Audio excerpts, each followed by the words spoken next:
اگر ہماری زبان میں گالیاں دینا ہے، اگر ہماری زبان میں بد اخلاقی ہے، اس کا مطلب ہم زبان کے ساتھ ظلم کر رہے ہیں۔ انسان کو اللہ نے ایک جوہر عقل دیا ہے، ایک شعور کا اللہ رب العزت نے اسے اعزاز بخشا ہے۔ اگر وہ اپنی عقل کو پازیٹیو استعمال کرتا ہے، اس کا مطلب ہے وہ عقل کے ساتھ عدل کر رہا ہے۔ اور اگر وہ ہر لمحہ اپنی ذہانت، اپنی فطانت، اپنی عقل کو منفی پروپیگنڈے پہ لگاتا رہتا ہے، اس کا مطلب ہے وہ عقل کے ساتھ بھی ظلم کر رہا ہے۔ اگر کسی کو اللہ نے علم عطا کیا ہے، علم کا نور عطا کیا ہے، اگر وہ علم کے ذریعے انسانیت کی رہنمائی کر رہا ہے، انسانیت کو بھلائی کا درس دے رہا ہے، انسانیت کو اچھائی کا پیغام دے رہا ہے، انسانیت کے اندر محبت کا درس دیتا ہے، انسانیت کو اخلاق کا درس دیتا ہے، اس کا مطلب ہے وہ علم کا استعمال صحیح کر رہا ہے۔ اور اگر وہ علم رکھنے کے باوجود تاک نظری کو فروغ دیتا ہے، فتنہ پروری کو فروغ دیتا ہے، اگر وہ علم کے ساتھ لوگوں کو لڑاتا ہے، آپس میں علم کے ذریعے لوگوں میں نفرت پیدا کرتا ہے، اس کا مطلب ہے وہ علم کے ساتھ ظلم کر رہا ہے۔ اللہ حاضر قیاس، یہ جو وجود ہے انسان کے پاس، اس وجود کے اعضاء جو ہیں، اگر یہ استعمال صحیح ہو جائے تو ہم اپنے وجود کے ساتھ عدل کر رہے ہیں۔ اور جو ہمارا رب چاہتا ہے کہ یہ امت وسط ہے، ہم اللہ کی مرضی کے مطابق چل رہے ہوں گے، جو کہ بدقسمتی ہے۔ ہزاروں میں کوئی ہوگا جو وجود کے ساتھ عدل کر رہا۔ ہم اپنا انالیسس خود کر سکتے ہیں، اپنی ذات میں خود جان سکتے ہیں کہ جو اللہ کی منشا ہے، جو اللہ کا مقصد ہے ہمیں بنانے کا، وہ کیا ہے اور ہم کیا کر رہے ہیں۔ اب وسط کا دوسرا معنی ہوتا ہے خیر، بہتر۔ کہ اللہ رب العزت نے اس امت کو جو امت وسط بنایا، اس سے مراد یہ ہے کہ اس امت کو اللہ نے پچھلی امتوں سے بہتر کیا، اس امت کو پچھلی امتوں سے فضیلت بخشی۔ اب یہ جو امت بہتر ہے، پچھلی امتوں سے اس امت کی فضیلت یا زیادہ ہے، یہ امت بہتر ہے، تو لاکھوں فلسفوں کی ایک ہی بات کہ ہم بہتر کیوں ہیں؟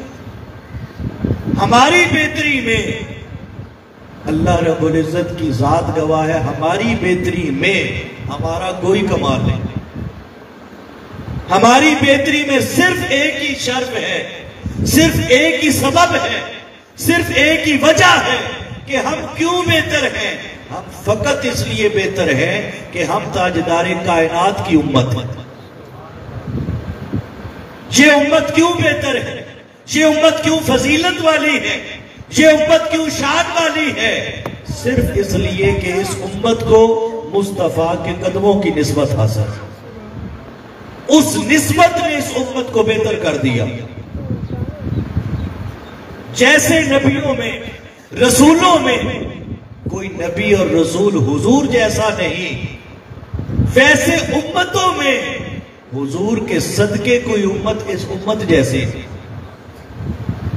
اللہ نے اس امت کو پچھلی امتوں سے بہتر کر دیا۔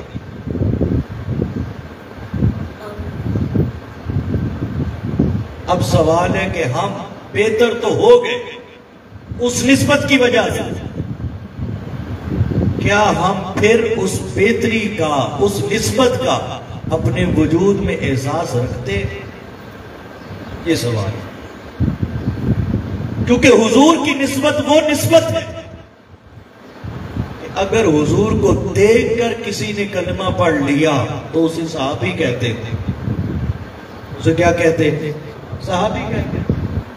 اب کائنات میں لوگ آتے رہیں گے، قیامت تک یہ سلسلہ جاری رہے گا، لوگ آئیں گے، لوگوں کی عبادتیں بھی ممکن ہے بہت بہتر ہو، انفرادی طور پر لوگوں کے اعمال بھی شاید بہتر ہو، لیکن کوئی شخص بھی جتنی بھی وہ بہتری پر چلا جائے، وہ صحابی کا مقابلہ نہیں کر سکتا.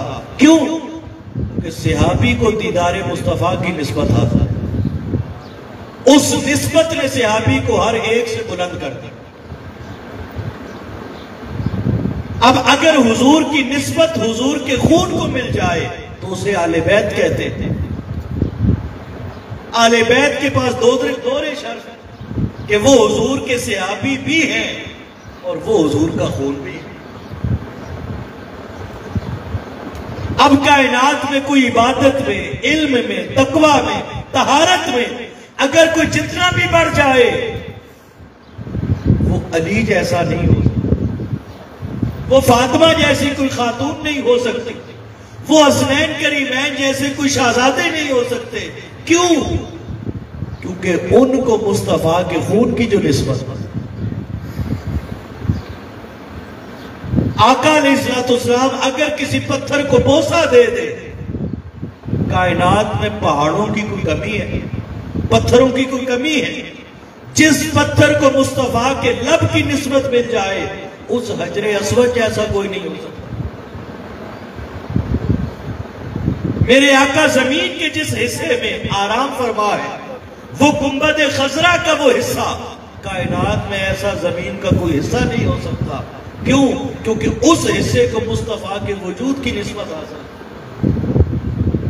وَعَلَىٰ هَٰذَا الْقِيَاسِ، اس امت کو جو اللہ نے بہتر کر دیا فقط ایک ہی وجہ ہے کہ اس امت کو تاجدار کائنات کی قدموں کی نسبت مل گئی. اللہ نے اس امت کو بہتر کر دیا. اب ہم پہ ہے کہ ہم اس نسبت کا کتنا حیا رکھتے ہیں، اس نسبت کا کتنا لحاظ رکھتے ہیں، اس نسبت کا ہم کتنا احساس کرتے ہیں. جتنا اس نسبت کا احساس کرتے جائیں گے اللہ ہمیں بہتری میں اور کمال عطا کرتا جاتا. اب وسط کا تیسرا اور آخری معنی وہ ہوتا ہے اعتدال، توازن. یہ جو اللہ رب العزت نے فرمایا نا وَكَذَلِكَ جَعَلْنَاكُمْ أُمَّةً وَسَطًا، اے امت مسلمہ ہم نے تمہیں امت وسط بنایا، یعنی تمہیں عدل کرنے والا بنایا، یعنی تمہیں حضور کے صدقے بہتر بنا دیا. اور تیسرا معنی یہ امت وسط بنانے کا کہ امت مسلمہ اللہ نے تمہیں ہر معاملے میں اعتدال کرنے والا بنایا.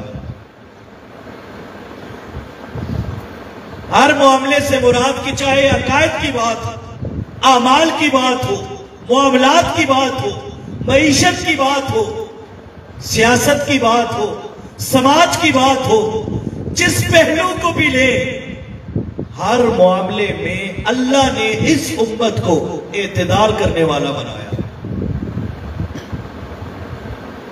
لیکن ہر معاملے میں ہم اعتدال کی راہ سے ہٹ چکے. سینکڑوں میں نہیں ہزاروں میں آپ کو یہ ایک دو ہوں گے جو راہ اعتدال پہ رہتے ہیں، ورنہ ہزاروں میں ہزاروں ہی ہم راہ اعتدال سے ہٹ چکے. عقائد کی بات کریں تو ہم کتنا عقائد کی دنیا میں افراط و تفرید کا شکار ہو چکے. عقائد کی دنیا میں ہم کتنا انتہا پسندی کا شکار ہو چکے. معاملات کی اگر ہم بات کریں تو والدین کو اولاد سے شکوے رہتے ہیں کہ ہمارے حقوق نہیں پورے کرتے، اولاد کو والدین سے شکوے رہتے ہیں کہ وہ ہمارے حقوق پورے نہیں کرتے. بیوی ہے تو شوہر سے، شوہر ہے تو بیوی سے، بہن ہے تو بھائی سے، بھائی ہے تو بہن سے، رشتہ دار ہے تو دوسرے رشتہ داروں سے، ہمسائے کا ہمسائے سے، اہل محلہ اور اہل علاقہ کا اہل محلہ اور علاقہ سے. ہر ایک کا دوسرے سے شکوہ ہے کہ ہمارے حقوق نہیں پورے ہو رہے. یہ شکوے کیوں ہیں؟ کیونکہ ہم اعتدال سے ہٹ چکے. ہماری زندگی میں بیلنس نہیں رہا، ہماری زندگی توازن سے خالی ہو گئی، اعتدال کی راہ سے ہٹ گئے. کس کس پہلو کی ہم بات کریں؟ شاعر نے کہا نا ایک دو زخم نہیں سارا بدن چھلنی. ایک دو زخم نہیں سارا بدن چھلنی ہے، درد بیچارہ حیران ہے کہ کہاں سے اٹھوں۔ ہم ایسا سوسائٹی کولیپس کا شکار ہو چکے ہیں، من حیث القوم من حیث الامت ہم افراط اور تفرید کے جالوں میں پھنس چکے ہیں۔ ارے آقا علیہ السلام کی سیرت طیبہ کو جس رنگ میں مرضی ہے پڑھ لو، حضور کی سیرت طیبہ میں ہمیشہ آپ کو اعتدال نظر آئے گا۔ حضور کے دوستوں کا اگر احوال پڑھ لیں صحابہ کرام کا، تو ہر صحابی آپ کو یوں ہی کہے گا کہ میرے آقا سب سے زیادہ مجھ سے پیار کرتے تھے۔ اہل بیت اطہار میں سے کسی نفوس قدسیہ کو پڑھ لیں، ہر فرد یہی کہے گا کہ ہمارے آقا مجھ سے سب سے زیادہ پیار کرتے ہیں۔ ازواج مطہرات میں سے کسی زوجہ محترمہ کو پڑھ لیں، حضور کی ہر زوجہ محترمہ یہی کہے گی کہ میرے شوہر مجھ سے زیادہ پیار کرتے ہیں۔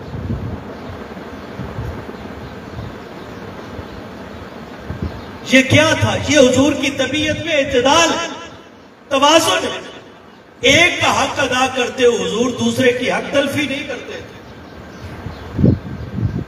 ہم والدین کا اگر حق ادا کرتے ہیں تو اولاد کا حقوق چھوڑ دیتے ہیں، اولاد کے حقوق پورے کرتے ہیں تو والدین کو اگنور کرنا شروع کر دیتے ہیں، بیوی کے حق ادا کرتے ہیں تو بہن بھائیوں کے ساتھ رسوائیاں ہوتی ہیں، بہن بھائیوں کے ساتھ جھکتے ہیں تو بیویوں کے ساتھ رسوائیاں ہوتی ہیں۔ یعنی ہم کہیں نہ کہیں افراط اور تفرید کا شکار رہتے ہیں، جبکہ ہمیں کیسا ہونا چاہیے؟ ہمیں اعتدال والا ہونا چاہیے، ایک بیلنس لائف ہو ہماری۔ اب ان ساری چیزوں کو کور کرنے کی بجائے ہم نے 3 چیزوں کو فوکس کرنا ہے، ایک شادی بیاہ، دوسرا فوتیدگی اور تیسرا وراثت۔ ان 3 چیزوں میں ہم کتنا افراط اور تفرید کا شکار ہیں۔ پہلے میں ایک اصولی اور قاعدے کی بات عرض کر دوں کہ رسم و رواج ایک ایسی چیز ہے کہ اس سے کلیتاً شریعت نے حرام نہیں کیا ہوا کہ اگر کسی چیز پر رسم و رواج کا اگر ہم لفظ بولیں کہ یہ رسم و رواج میں سے ہے، تو رسم و رواج کہنے کی وجہ سے ہم کسی چیز کو حرام نہیں کہہ سکتے، اور نہ ہی شریعت نے رسم و رواج کی آڑ میں شریعت کی خلاف ورزی کرنے کی اجازت دی۔ اسلام سے پہلے کتنی ایسی رسمیں تھیں جو یہودیوں کی طرف سے، عیسائیوں کی طرف سے، پچھلے اہل کتاب لوگوں کی طرف سے چل رہی تھی۔ جب میرے آقا تشریف لائے تو حضور نے دیکھا، ان رسومات کو دیکھا، رواج کو دیکھا، جو رسمیں قابل اصلاح تھی حضور نے ان کی اصلاح کر کے اسلام کے تابع کر دی، اور جو رسمیں قابل اصلاح نہ تھی حضور نے ان کو حرام کر دیا۔ کچھ بنیادی چیزیں، مثلا عقیدہ ایک ایسی چیز ہے کہ رسم و رواج جو بھی ہو عقیدہ ہم نہیں بدل سکتے۔ فرائض ایک ایسی چیز ہے کہ رسم و رواج جو بھی ہو ہم فرائض کی ادائیگی کو نہیں چھوڑ سکتے۔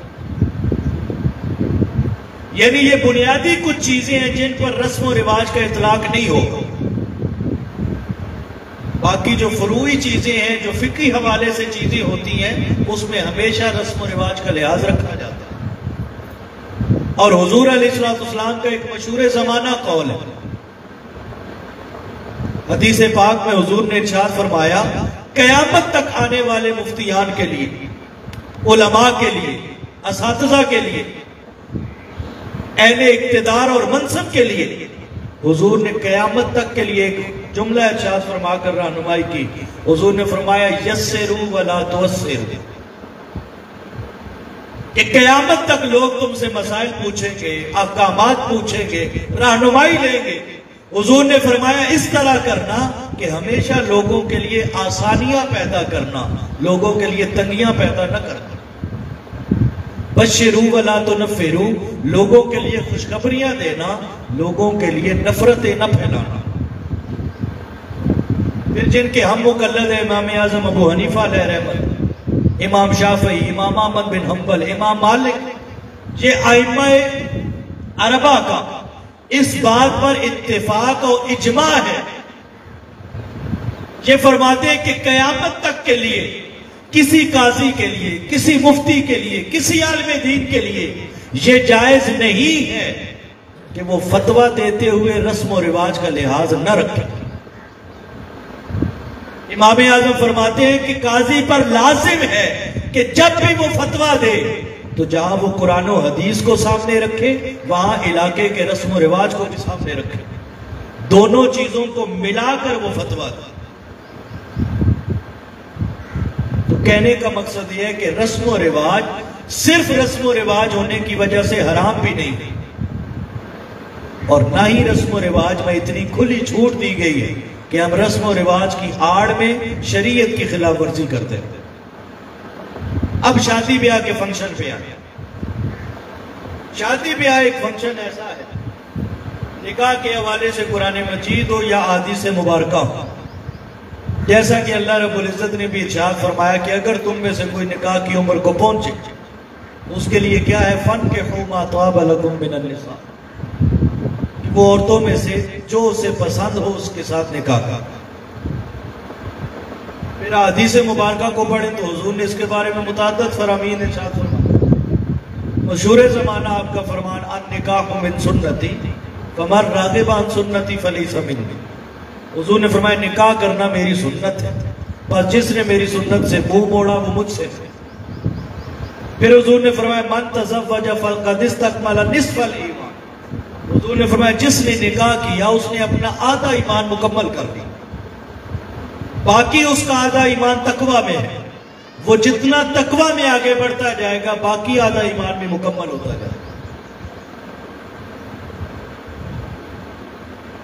یہ بات اس لیے میں نے کی کہ نکاح کرنا کتنی اہمیت، فضیلت اور برکت والی چیز ہے، لیکن ہم نے نکاح کی دنیا میں، شادی بیاہ کے فنکشنوں میں ہم شریعت کو چھوڑ چکے۔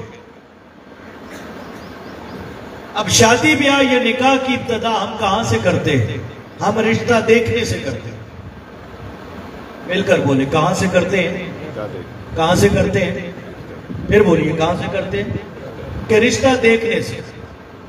بچے اور بچی کے لیے ہم رشتے دیکھتے ہیں، تو رشتہ دیکھنے کے فنکشن سے ہم شادی بیاہ کا آغاز کرتے ہیں، ایسا ہی ہے۔ اب رشتہ دیکھنے کے معاملے میں ہم کس قدر افراط و تفرید کا شکار ہو چکے ہیں کہ سال ہا سال گزر جاتے ہیں، رشتہ دیکھتے ہوئے ہمارے ستارے نہیں ملتے آپس میں۔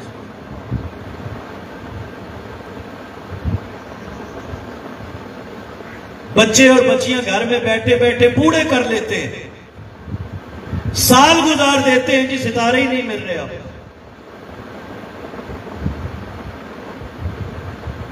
رب کی ذات پہ توکل بھی کوئی چیز ہوتی ہے، بھروسہ بھی کسی عقیدے کا نام، اللہ کی ذات پہ یقین یہ بھی کسی عقیدے کا نام۔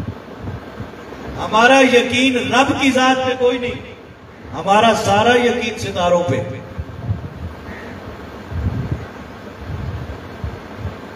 علامہ محمد اقبال بھی کہتے کہتے تھک گئے کہ اگر کوئی مرد مومن ہو جائے تو وہ ستاروں کا محتاج نہیں رہتا، پھر مرد مومن کو اللہ یہ شان دیتا ہے کہ ستارے اس کے محتاج ہوتے ہیں۔ اب اس پہ جتنی حدیث یا صحابہ کرام کے اقوال یا ائمہ اہل بیت کے سنا لیں، وہ کئی اقوال ہیں، کئی واقعات ہیں۔ ایک مشہور زمانہ بات کہ جب سیدنا عمر فاروق اور سیدنا مولا علی المرتضی رضی اللہ عنہما، ان دونوں کو جب حضور علیہ السلام نے یمن کے اندر بھیجا اور فرمایا یمن کے اندر جاؤ اور بستی کرن میں جانا، میرا وہاں ایک عاشق اویس رہتا ہے، اس سے جا کے ملنا، اس کو سلام دینا، میرا بھی سلام دینا، اور میری امت کی بخشش کے لیے دعا کے لیے کہنا۔ اب اس واقعہ کے اندر کئی چیزیں ہیں جو ہمارے سمجھنے کے لیے ہیں، میں ساروں کی طرف نہیں جا رہا، ساری چھوڑ رہا ہوں سوائے ایک کے۔ یہ بھی اشارہ جہاں ملتا ہے کہ حضور کا عاشق جہاں بھی رہتا ہو میرے آقا کو اپنے ہر عاشق کی خبر ہوتی ہے، کہاں مدینہ اور کہاں یمن۔ وہ اویس یمن میں رہ رہے ہیں، کرن کے اندر، حضور کو مدینہ میں بیٹھ کر ان کی خبر۔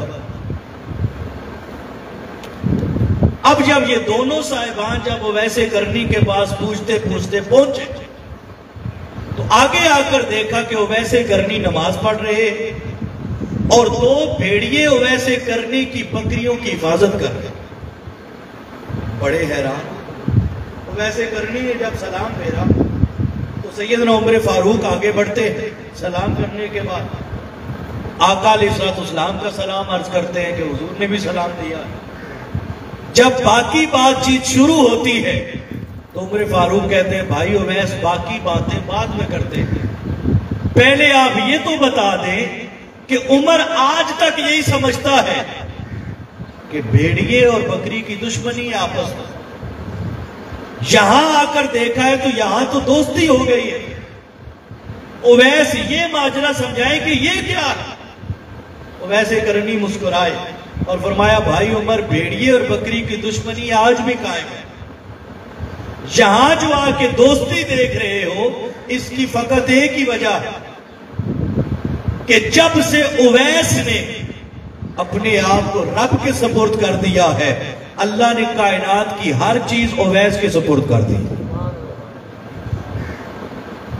من کان للہ کان اللہ لہ، جو اللہ کا ہو جاتا ہے پھر اللہ اس بندے کا ہو جاتا ہے۔ کہنے کا مقصد یہ ہے کہ اگر توکل مضبوط ہو جائے تو پھر ستارے نبی اگر ملتے ہوں رب اس میں برکت ڈال دیتا ہے کہ میرے بندے نے میری ذات پہ توکل کیا۔ تو پہلی ہماری غلطی اور نادانی یہ ہے کہ ہم ستاروں کے چکروں میں پڑ چکے ہیں۔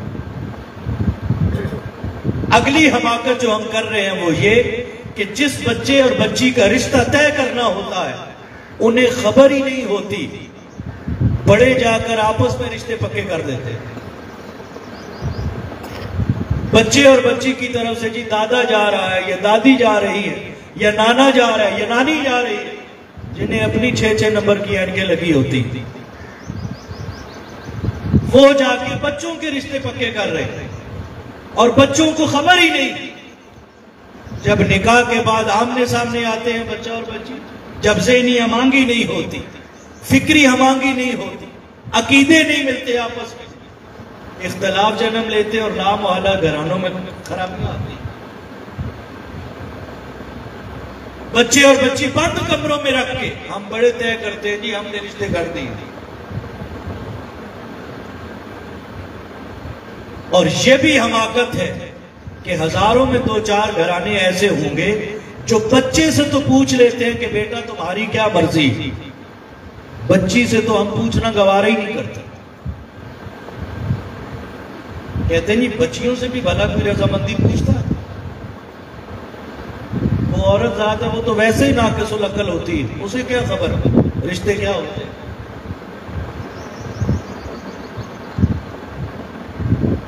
اور پھر کچھ سیکولر مائنڈڈ ہیں، وہ بچے اور بچی کو انڈرسٹینڈنگ کے لیے جی آپ 1 ہفتہ آؤٹنگ پہ ہو ہے، 1 ہفتہ آپ ساتھ رہیں، مری کی سیر کر رہے ہیں نکاح سے پہلے، تاکہ آپ ذہنی طور پہ ایک دوسرے کو پڑھ سکیں، جان سکیں، اگر انڈرسٹینڈنگ ہوگی تو ہم نکاح کر دیں۔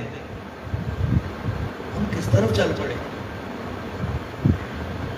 ان ساری چیزوں کی بجائے جو سنت ہے، سنت یہ ہے کہ حضور نے فرمایا جن کا نکاح ہو سب سے پہلے بڑوں کی موجودگی میں انہیں آمنے سامنے بٹھایا ہے، بچے کی طرف سے بھی اور بچی کی طرف سے بھی، بڑے بھی بیٹھے اور لڑکا لڑکی خود بھی بیٹھے، لڑکا اور لڑکی آپس میں تبادلہ خیال کریں، وہ ایک دوسرے کو دیکھیں اور سمجھیں، بات چیت ابتدائی کرنے، عقیدے کی بات ہو، فکر کی بات ہو، نظریہ کی بات ہو، مزاج کی بات ہو، اگر چند بنیادی چیزیں سمجھ آ جائیں پھر اللہ کی ذات پہ بھروسہ کرتے ہوئے بڑوں کو کہہ دے کہ دعا خیر کر۔ ایک صحابیہ حضور کے پاس حاضر خدمت ہو کے عرض کرتی ہے اللہ کے رسول میرا فلاں صحابی جو فلاں قبیلے سے ہے ان کے ساتھ رشتہ طے ہو گئے۔ میرے آقا نے جب یہ بات سنی تو حضور علیہ السلام فرماتے ہیں کہ کیا تم نے اس صحابی کو اپنی آنکھوں سے دیکھا ہے؟ وہ عرض کرتی ہیں اللہ کے رسول کیا حکمت ہے؟ میں نے دیکھا تو ہے۔ حضور فرماتے ہیں حکمت یہ ہے کہ تمہارا دیکھنا ضروری تھا، کہیں ایسا ہی نہ ہو کہ وہ جسمانی طور پہ معذور ہو اور تم دیکھے بغیر نکاح کر لو اور کل تم پریشان ہو۔ وہ کہتی ہیں کہ اللہ کے رسول میں نے دیکھا تو ہے، وہ جسمانی طور پہ ٹھیک ہے، وہ اس کا کوئی عضو معذور نہیں ہے۔ پھر حضور فرماتے ہیں کہ کیا جب تم نے دیکھا تھا اس سے کوئی بات بھی کی تھی؟ عرض کرتی ہے اللہ کے رسول بات تو نہیں کر سکتے۔ حضور فرماتے ہیں بات بھی کر کے دیکھ لو جا کے، کیا خبر وہ گونگا ہی نہ ہو زبان سے۔ اب یہ وہ ایک طریقہ ہے جو حضور سمجھا رہے ہیں۔ اور رہی بچیوں سے رضامندی لینے کی بات، تو کائنات میں کون سی بچی ہے جو فاطمہ تو زہرا سے بھی بڑھ کے ہو؟ جب حضور کا جب حضور علیہ السلام نے سیدہ کائنات کا رشتہ اور نکاح جب مولا کائنات سے کرنے کا سوچ لیا، تو میرے آقا سیدہ کائنات کو الگ کر کے پہلے یہ پوچھتے ہیں کہ بیٹی فاطمہ میں نے آپ کا نکاح علی سے کرنے کا فیصلہ کیا، پہلے آپ سے پوچھ رہا ہوں کہ فاطمہ آپ کی کیا مرضی؟ جب رضامندی ہو گئی تو حضور نے پھر اس نکاح کو عملی جامہ۔ تو رشتہ دیکھنے کے حوالے سے حاضرین خدا را ستاروں کے چکروں سے بھی نکلی، اور رشتہ دیکھنے کے حوالے سے بچے اور بچی کی رضامندی کے بغیر بھی فیصلے کرنا چھوڑ دیا۔ اب جب رشتہ دیکھنے کے عمل کے بعد ہم فری ہوتے ہیں تو آگے منگنیوں کے چکروں میں پھنس جاتے ہیں۔ کئی دنوں تک جی ہماری اب منگنی کی رسمیں جاری ہیں، کبھی لڑکے والی آ رہے ہیں، کبھی لڑکے والے جا رہے ہیں، کبھی وہ سوٹ لے کے آ رہے ہیں، کبھی یہ سوٹ لے کے جا رہے ہیں۔ کیوں شادیوں کو مہنگا کر رہے ہیں؟ منگنی کا شریعت میں وجود ہی نہیں، جس کے پیچھے ہم کئی دن خوار ہوتے رہتے ہیں۔ کبھی وہ انگوٹھی لے کے آ رہے ہیں، کبھی یہ انگوٹھی لے کے جا رہے ہیں۔ منگنی کی بجائے شریعت نے نکاح پہ زور دیا کہ اگر ڈائریکٹ نکاح نہیں بھی ہے تو بس اتنا کافی ہے کہ دعا خیر ہو۔ دو فیملیز نے آپس میں کہہ دیا ہے کہ ٹھیک ہے رشتہ پکا ہے، کیا اس پہ یقین نہیں ہے کہ اب سونے کی انگوٹھیاں لینا فرض ہے ہمیں؟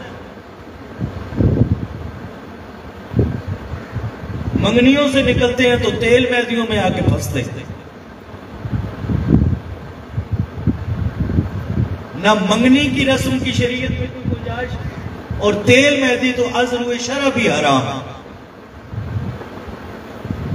ایک تیل مہندی کا فنکشن حرام، اوپر اس میں جو ہم کر رہے ہیں، کیا تیل مہندی کے فنکشنوں میں بے پردگی عام نہیں ہوتی؟ کیا تیل مہندیوں کے فنکشنوں میں مرد و خواتین کا اختلاط نہیں ہوتا؟ کیا تیل مہندیوں کے فنکشنوں پہ خواتین کے سر ننگے نہیں ہوتے؟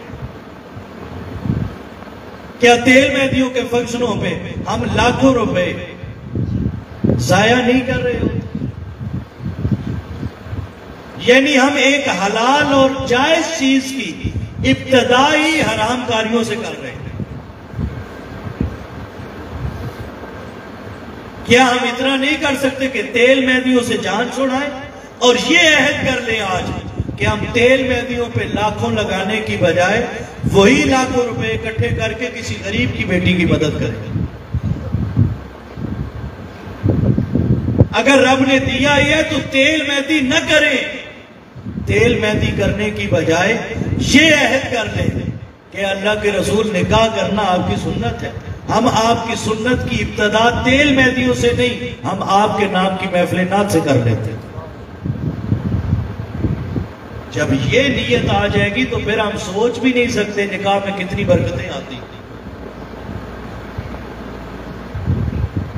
یہ تقریباً کوئی 30 سال پہلے کی بات ہوگی، شیخ الاسلام ڈاکٹر محمد طاہر القادری ادھر لاہور میں ایک خطاب کر رہے تھے، اس کا عنوان بھی یہی تھا، تباہ کن رسومات۔ اس میں ایک شخص نے پوچھا کہ آپ تیل مہندی کے بارے میں کوئی رہنمائی فرمائیں۔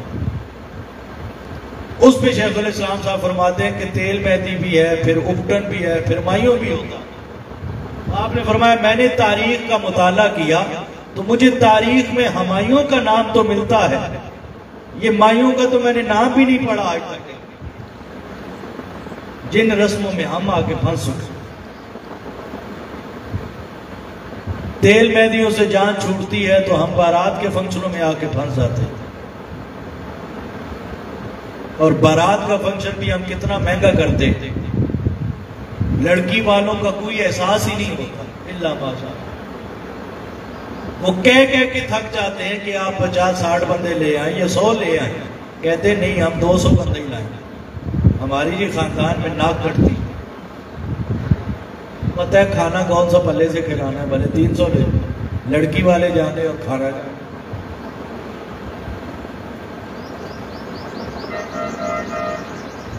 پھر معاشرے میں بارات کے نام پر ایک جو جہیز کی چیز ہے، اس میں بھی غلط فہمی ہے۔ ایک طرف نعرہ لگتا ہے جی جہیز دینا حرام ہے یا جہیز ایک لعنت ہے، یہ نعرہ بھی ٹوٹلی غلط ہے۔ جہیز دینا لعنت نہیں، جہیز دینا سنت رسول ہے۔ ہاں جہیز کی لسٹیں بنا کے ڈیمانڈ کرنا یہ لعنت ہے۔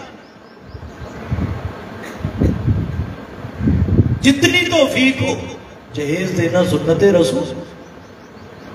جس بچی نے جتنا بھی ہو سکا، جس بچی کی فیملی نے جہیز بھی دیا، جس بچی کی فیملی نے اپنی بیٹی دے دی، کیا ہم ان کے کھانے کے بھوکے؟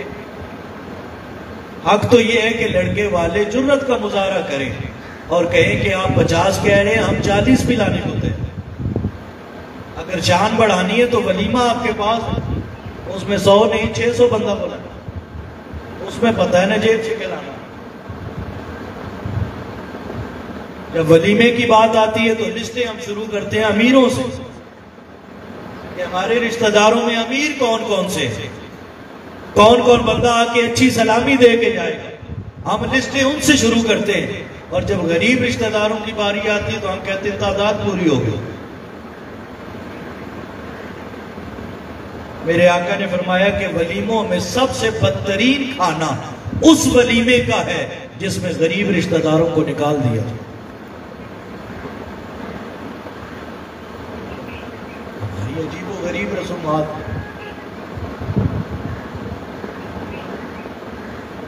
مدینہ میں کسی صحابی کا اگر نکاح ہوتا تو وہ ولیمے کے فنکشن میں، ولیمے کے پروگرام میں وہ سب سے پہلے جاتے، اور جو غریب گھرانے تھے ہوتے وہ پہلے انہیں بلا کے لاتے کہ پہلے آپ کھانا آ کے کھائیں، ہمارے رشتہ دار بعد میں آ کے کھائیں۔ ہمارے ہاں تو ولیموں میں، یہ پچھلے دنوں کا واقعہ ہے قصور سائیڈ پتوں کی، کہ وہ شادی کے باہر ایک پاپڑ بیچنے والا غریب تھا، اس پر کسی کو شک ہوا کہ اس نے چوری کی، اس کو مار مار کے جان سے ہی مار دی، اور اس کی میت حال میں پڑی رہی، اور پورا حال بے شرمی کی انتہا کرتے ہوئے سارے مزے سے کھانے کھاتے ہیں، غریب کو جان سے مارتے۔ ارے چوری اس نے اگر کر بھی لی تھی تو یہ حق تو نہیں ہے نا کسی کے پاس کہ کوئی جان سے ہی اسے مارے۔ ہم یوں غریبوں کے ساتھ سلوک کر رہے ہیں، اور کئی رشتہ دار ایسے ہوں گے جن کو ہم بلاتے ہیں، وہ غریب ہوتے ہیں، صرف اس وجہ سے نہیں آ پاتے ہمارے فنکشنوں میں، کوئی اور مجبوری بھی ہو سکتی ہے، لیکن میجورٹی یہی مجبوریاں ہوتی ہیں کہ ہم اس کے فنکشن میں گئے تو ہمارے پاس سلامی اچھی دینے کے لیے نہیں ہے، تو ہم اگر کم سلامی دیں گے تو وہ باتیں کریں گے۔ سوچیں کہ ہم کتنے گر چکے ہیں کہ اگر ہمارے بارے میں کوئی یہ سوچ رہا ہو، ہمارا کردار تو یہ ہو کہ غریب رشتہ دار اگر سلامی دے بھی ہم کھول کے بھی نہ دیکھیں، اور اسے واپس کریں کہ نہیں آپ آ چکے ہیں یہی میرے لیے کافی ہے، آپ سے میں سلامی نہیں دیتا، آپ بس دعا کر دیں۔ تو شادی بیاہ کی فنکشن میں حاضرین مکرم، اس پہ اور کئی چیزیں ہیں، میں چھوڑ رہا ہوں صرف وقت کی وجہ سے۔ اس چیز کا خدا رہے اہتمام کریں، اللہ کی ذات پہ بھروسہ کریں۔ منگنی سے اور تیل مہندیوں سے جان چھڑائیے اور حضور کے نام کی محفل کروائیں، نکاح کو آسان بنائیں، اور ولیمہ کے اندر جہاں باقی رشتہ داروں کو پوچھیں وہاں غریبوں کو پہلے پوچھیں۔ یہ کام جب ہم کرنا شروع ہو جائیں تو پھر اللہ اس میں برکتیں ڈالتا ہے۔ بڑا ایک جملہ ہم نے سنبھال کے رکھا ہوا ہے جی، کیا کریں جی؟ ہماری ناک کٹتی ہے اگر تیل مہندی نہیں کریں گے، ہماری ناک کٹتی ہے جی اگر منگنیاں نہیں کریں گے۔ تو ٹھیک ہے، اگر ناک کٹتی ہے تو پھر ناک کو ایک طرف ہی رکھیں، ہم یا اللہ اور اس کے رسول کی طرف رکھ لیں یا رشتہ داروں کی طرف رکھ لیں۔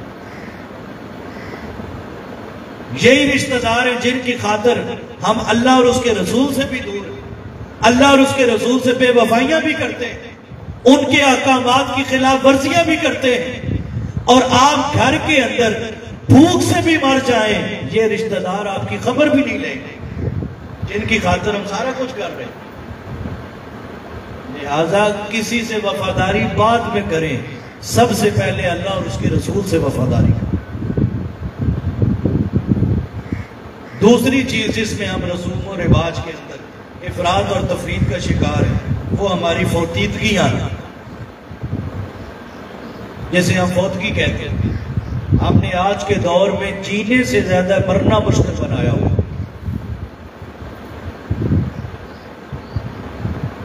اب فوتیدگی، والدین جب تک زندہ ہوتے ہیں تو اولاد پر کچھ حقوق فرض ہیں، اور حضور نے فرمایا جب والدین دنیا سے چلے جائیں اولاد پر پھر بھی کچھ چیزیں فرض رہتی ہیں۔ اس میں سے پہلی چیز حضور نے فرمایا والدین کے لیے غسل کا اہتمام کرنا یہ اولاد پہ فرض ہوتا ہے، والدین کے لیے کفن کا اہتمام کرنا اولاد پہ فرض ہوتا ہے، والدین کے لیے قبر کا تدفین کا اہتمام کرنا اولاد پہ فرض ہوتا ہے، والدین کے لیے نماز جنازہ کا اہتمام کرنا اولاد پہ فرض ہوتا ہے، والدین کی بخشش اور مغفرت کے لیے دعا کرتے رہنا اولاد پہ فرض ہوتا ہے،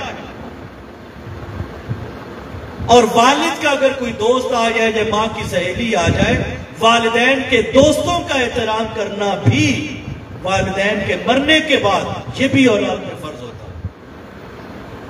اب والدین مرتے ہیں تو ہم دیکھتے ہیں تماشے کیا کیا ہوتے ہیں۔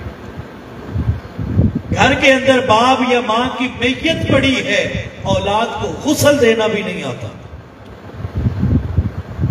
وہ بھی ہم انتظار کرتے ہیں کہ کوئی قاری صاحب آئے، کوئی امام صاحب آئے، کوئی اور بندہ آئے جو غسل دیتا ہو۔ ہمیں غسل دینا بھی نہیں آتا، ہمیں پتہ ہی نہیں ہوتا کہ کفن میں کپڑے کتنے ہوتے ہیں، کفن پہنانا تو دور کی بات۔ والدین کی نماز جنازہ تیار ہوتی ہے، اولاد پر لازم ہے کہ جنازہ خود پڑھائے، اور اگر خود نہ پڑھائے تو پھر جنازے کا اہتمام کرے۔ یہاں اولاد کی شومی ہے قسمت کہ والدین کا جنازہ پڑھا ہے، خود پڑھانا تو دور کی بات، پیچھے صفوں میں کھڑی اولاد کو جنازہ پڑھنا بھی نہیں آتا۔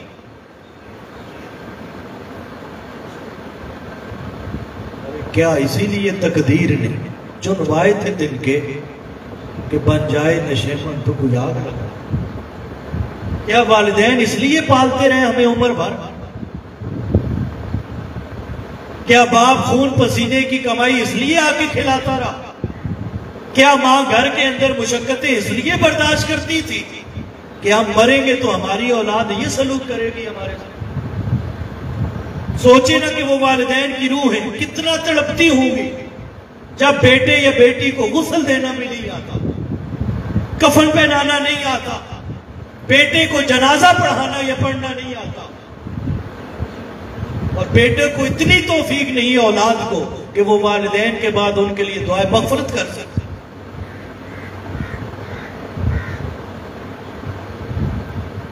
یہ سارے کاموں کی بجائے جب تیسرے دن کا ختم آتا ہے قرخانی کا ایصال ثواب کے لیے، اس میں بھی ہم کیا کرتے ہیں جی؟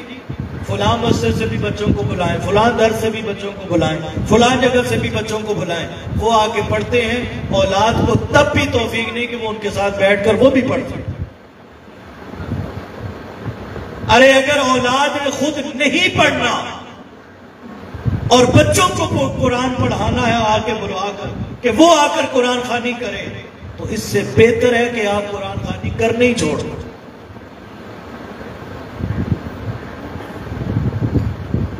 آپ ہزاروں بچوں کو بلا کے قرآن خوانی کروانے وہ ایک طرف، اور اولاد اگر وضو کر کے ایک رکوع خود پڑھ لے، وہ ایک رکوع اس کا خود پڑھنا وہ ایک طرف ہوگا، کیونکہ اولاد سے زیادہ اخلاص سے کون پڑھ سکتا ہے؟ اولاد سے زیادہ مخلص ہو کے کون پڑھ سکتا ہے؟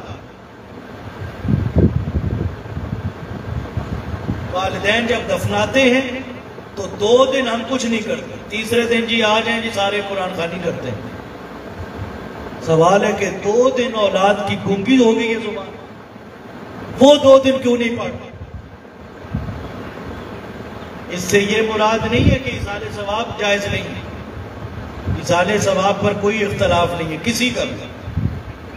دیوبند کو بھی پڑھ لیں، اہل حدیث کو پڑھ لیں، اہل تشیع کو پڑھ لیں، اہل سنت کو پڑھ لیں، ایصال ثواب کے موضوع پر کسی میں کوئی اختلاف نہیں، طریقہ کار پہ اختلاف ہے۔ کسی نے کہا تیسرے دن کریں، کسی نے کہا 10ویں دن کریں، کسی نے کہا 40ویں دن، کسی نے کہا صرف قرآن پڑھیں، کسی نے کہا ساتھ کھانا بھی کھلائیں۔ طریقے پہ اختلاف ضرور ہے، لیکن سب اس بات پر متفق ہیں کہ اگر مرنے والوں کے لیے اولاد کچھ پڑھتی ہے، اس کے ورثاء کچھ پڑھتے ہیں تو اس کا ثواب اسے پہنچتا ہے۔ حضور علیہ السلام نے بھی فرمایا کہ میری امت میں کتنے لوگ ایسے ہوں گے کہ جب انہیں قبروں میں دفنایا جائے گا تو ان کے ذمہ گناہ ہوں گے، جب وہ حشر کے دن اٹھیں گے تو ان کے گناہ ختم ہو جائیں گے۔ صحابہ کرام حیران ہو کہ اللہ کے رسول کیا وہ قبروں میں کوئی نماز پڑھیں گے، استغفار کریں گے، کیا کریں گے؟ حضور نے فرمایا وہ کچھ نہیں کریں گے، وہ اپنے پیچھے اولاد چھوڑ کے آئیں گے، وہ اولاد ان کے لیے دعائیں کرتی رہے گی اور ان کی دعاؤں کے صدقے اللہ ان کی بخشش فرماتا ہے۔ ایصال ثواب پہ انکار نہیں۔ مسئلہ ہے کہ ایصال ثواب کو جو ہم نے تماشا بنا دیا ہے، اس چیز کا انکار۔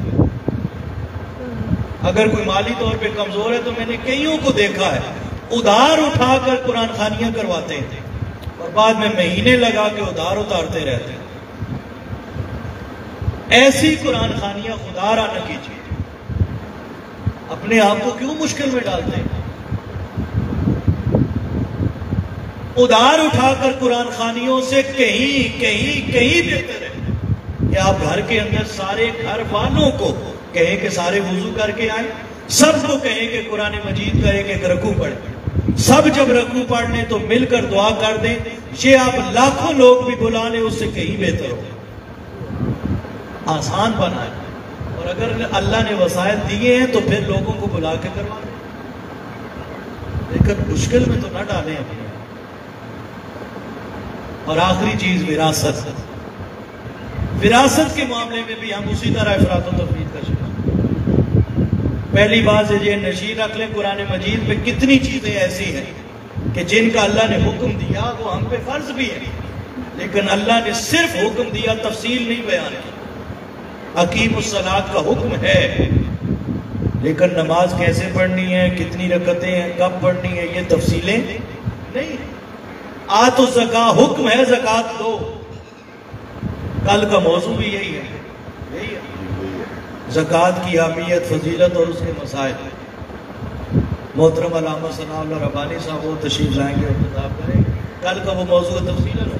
زکوٰۃ کا حکم ہے، تفصیلات نہیں ہے۔ حج عمرہ کرنے کا حکم ہے، تفصیلات نہیں ہے۔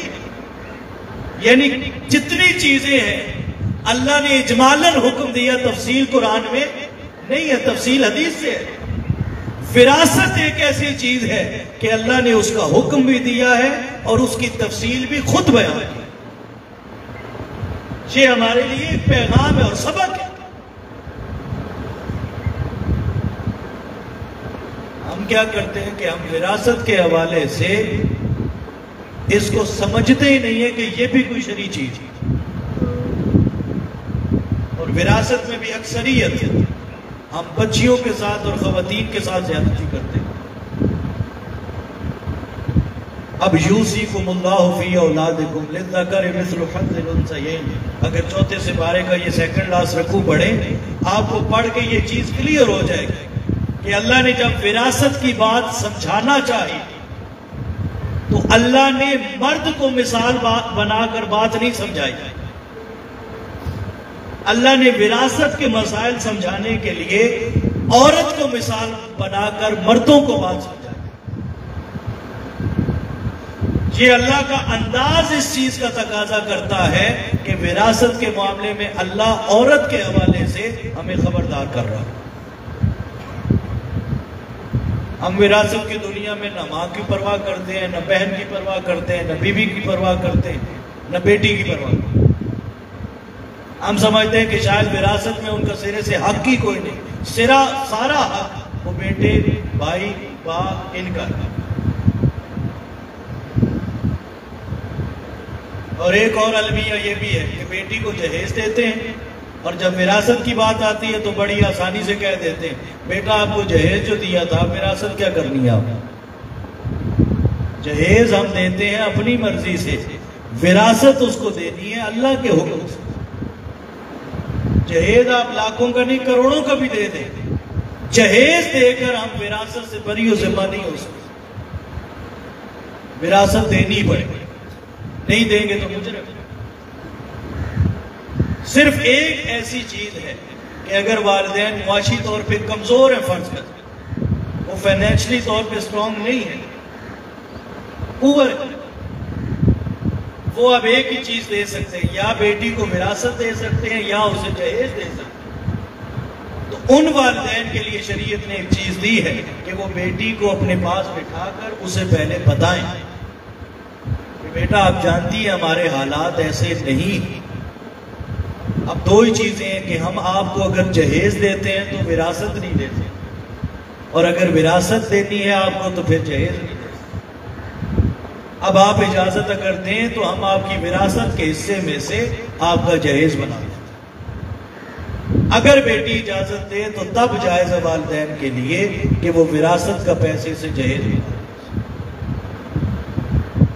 ہم پہلے پوچھتے بھی نہیں، ڈسکس بھی نہیں کرتے، اینڈ جب آتی ہے بیٹی دیکھ رہی ہے کہ اب وراثت کا حصہ آتا ہے، اب ملتا ہے، اب ملتا ہے، آخر پر جواب مل جاتے بیٹا آپ کو جہیز دیا تھا، وراثت کیا کریں.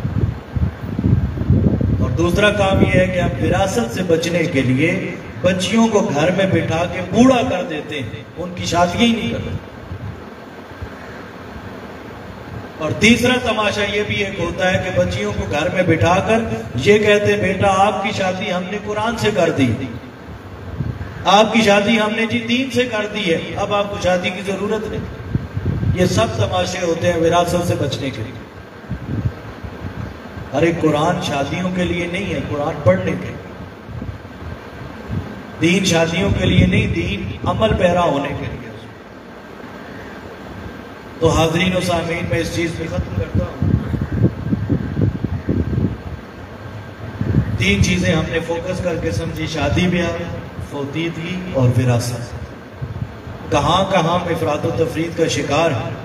جتنا وقت میرے پاس تھا میں نے اس میں رہتے ہوئے چند چیزوں کا احاطہ کر دیا. خلاصتاً یہی عرض کر دیتا ہوں کہ آپ کا تحریک منہاج القرآن سے، شیخ الاسلام کی ذات سے کوئی اختلاف بھی ہو سکتا ہے، اختلاف رائے ہو سکتا ہے نہیں، لیکن خدا را اس پیغام کو صرف سمجھیں کہ تحریک نے اور شیخ الاسلام نے ہمیشہ اس چیز کا درس دیا کہ لوگوں اعتدال پر ہمیشہ رہو. عقیدے کی بات اگر اس تحریک نے کی تو وہ بھی اعتدال پر رہ گئے. معاملات کی بات اگر سمجھائی تو اعتدال پر رہ گئے. معیشت ہو، سیاست ہو، جس طرح کا بھی کوئی ایشو تھا، ہم نے ممکنہ حد تک ہمیشہ یہی کوشش کی کہ ہم نہ افراد کا شکار ہوں نہ تفرید کا شکار. اور ہم حضور کی امت کو بھی یہی پیغام دے رہے ہیں کہ لوگوں جہاں بھی رہیں، جس جماعت میں بھی رہیں، جس تنظیم میں بھی رہیں، اس چیز کا ہمیشہ ضرور اہتمام کریں کہ اپنی ذات کے ساتھ ہمیشہ عدل کریں.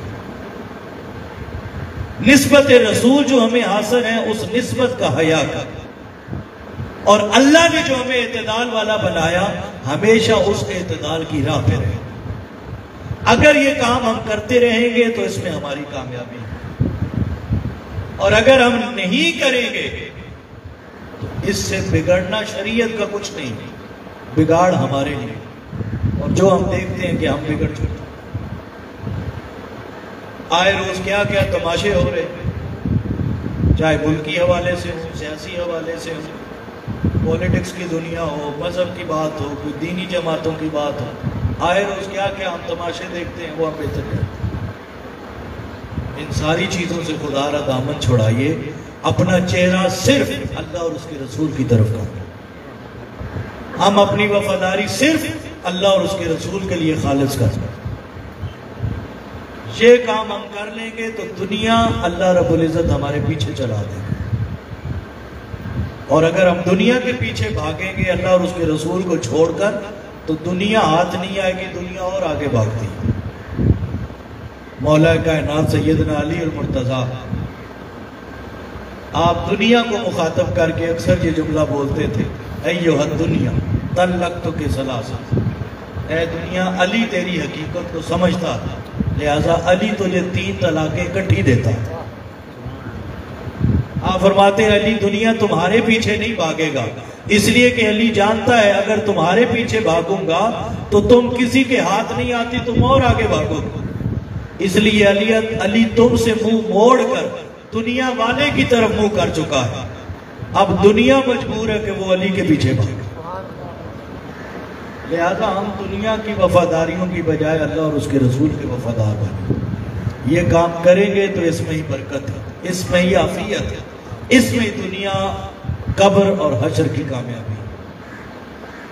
بار دیگر جہاں میں آپ کو مبارکباد پیش کرنا چاہوں گا، اس جامع مسجد حسنین کریمین کی جملہ انتظامیہ، تحریک منہاج القرآن اور تمام فورم تحریک منہاج القرآن کے ساتھ جہانیہ والوں، تمام عہدیداران، رفقا اور ذمہ داران، جہاں مبارکباد پیش کرتا ہوں، وہاں دعا گو کہ اللہ رب العزت ان دروس کو سمجھ کر اس پر ہمیں عمل پیرا ہونے کی توفیق عطا فرمائے۔ اگر سمجھ کر عمل ہم شروع کر گئے تو ہمارا آنا بامقصد ہے۔ جہاں تک ممکن ہو اس چیز کو سمجھیے، اس چیز کو آگے لوگوں کو بتائیے۔ ممکن ہے، حضور فرماتے بھی تھے کہ بعض اوقات ایسا بھی ہوتا ہے، حضور نے جب فرمایا نا بلغوا انی ولو آیہ، مجھ سے اگر کوئی ایک آیت بھی سنو تو وہ آگے پہنچا دیا کرو۔ یہ بات کر کے حضور فرماتے ہیں ایسا ہوتا ہے کہ جو حاضر لوگ ہوتے ہیں اور جو لوگ حاضر نہیں ہوتے، بعض دفعہ جو غائب لوگ ہوتے ہیں وہ حاضر لوگوں سے زیادہ ذہین ہوتے ہیں۔ یہی پیغام آپ آگے بھی پہنچایا کریں، آگے بھی لوگوں کو بتایا کریں، ممکن ہے آپ کی وجہ سے کئی اوروں کی اصلاح ہو جائے۔ اللہ رب العزت ہم سب کے حال پہ کرم فرمائے۔ وما علینا الا البلاغ۔ اللہم صلی علی سیدنا و مولانا محمد وعلی آلہ وصحبہ وبارک وسلم۔ اللہم انت السلام منک السلام، حینا یا ربنا بالسلام وادخلنا جنت دار السلام۔ تبارک ربنا و تعالیت و تعظمت و تکرمت یا ذا الجلال والاکرام۔ اللہم ربنا آتنا فی الدنیا حسنۃ و فی الآخرۃ حسنۃ و قنا عذاب النار۔ اللہم انا علی ذکرک و شکرک و حسن عبادتک و انا علی طاعتک و محبتک و حسن ادبک و حسن معرفتک۔ یا ارحم الراحمین ہمارے صغیرہ اور کبیرہ گناہوں کو معاف فرما۔ اے میرے کریم مالک ہماری خطاؤں اور لغزشوں سے درگزر فرما۔ یا ارحم الراحمین ہمارا روزہ رکھنا اپنی بارگاہ اقدس میں قبول فرما۔ ہماری نمازیں پڑھنا، تراویح پڑھنا، قرآن مجید کی تلاوت کرنا، درود و سلام پڑھنا، یہ سارے اعمال اپنی بارگاہ میں قبول فرما۔ اس میں کوئی کمی ہے، کوئی غفلت ہے، کوئی کوتاہی ہے، مولا ہمیں وہ معاف فرما۔ یا ارحم الراحمین ہم نے جو کچھ 2 دنوں سے سنا، جو کچھ آئندہ 3 روز سنیں گے، اس کو سن کر ہمیں سمجھنے اور پھر عمل پیرا ہونے کی توفیق عطا فرما۔ اے میرے مالک ہمیں اپنے اور اپنے حبیب کی وفاداری کرنے کی توفیق عطا کر۔ اے باری تعالیٰ ہمیں اپنے در کی اور اپنے حبیب کے در کی غلامی کی توفیق عطا فرما۔ یا ارحم الراحمین ان حاضرین میں جو بیمار ہیں، تجھے بیمار کربلا کا واسطہ دیتے ہیں، باری تعالیٰ سب کو شفا کامل عطا فرما۔ ان کے والدین میں، عزیز و اقربا میں، اہل خانہ میں، رشتہ داروں میں، حضور کی جمیع امت میں جتنے لوگ بھی بیمار باری تعالیٰ سب کو شفا کامل عطا فرما۔ اے میرے کریم مالک ان کے والدین میں، اولاد میں، عزیز و اقربا میں، حضور کی جمیع امت میں جتنے لوگ اس جہان دنیا سے جا چکے ہیں سب کی بخشش اور مغفرت فرما، سب کو جنت الفردوس عطا فرما، حضور علیہ السلام کی معرفت اور شفاعت عطا فرما۔ یا ارحم الراحمین ان میں جو تنگ دست تجھے آقا علیہ السلام کی سخاوت کا واسطہ ان سب کی تنگ دستیوں کو دور فرما، ان سب کے رزق میں برکتیں اور وسعتیں عطا فرما۔ اے میرے کریم مالک ان میں جو بے اولاد ہیں اولاد نرینہ کی نعمت عطا فرما، جو بیٹیوں کی طلب رکھتے ہیں انہیں بیٹیوں کی رحمت عطا فرما، جن کے بچے اور بچیاں جوان ہیں مالک اگر وہ رشتوں کی وجہ سے پریشان ہیں ان کے لیے رشتوں کے اسباب پیدا فرما۔ اے میرے کریم مالک جو کسی وجہ سے بھی پریشان حال ہیں سب کی پریشانیاں دور فرما، ان کے دلوں میں جو نیک جائز اور دینی تمنائیں باری تعالیٰ سب کی تمناؤں کو شرف قبولیت عطا فرما۔ یا ارحم الراحمین ان معصوم بچوں کو علی اصغر کی معصومیت کا واسطہ ان معصوم بچوں اور بچیوں کے دلوں کو حضور کے عشق سے بھر دے باری تعالیٰ۔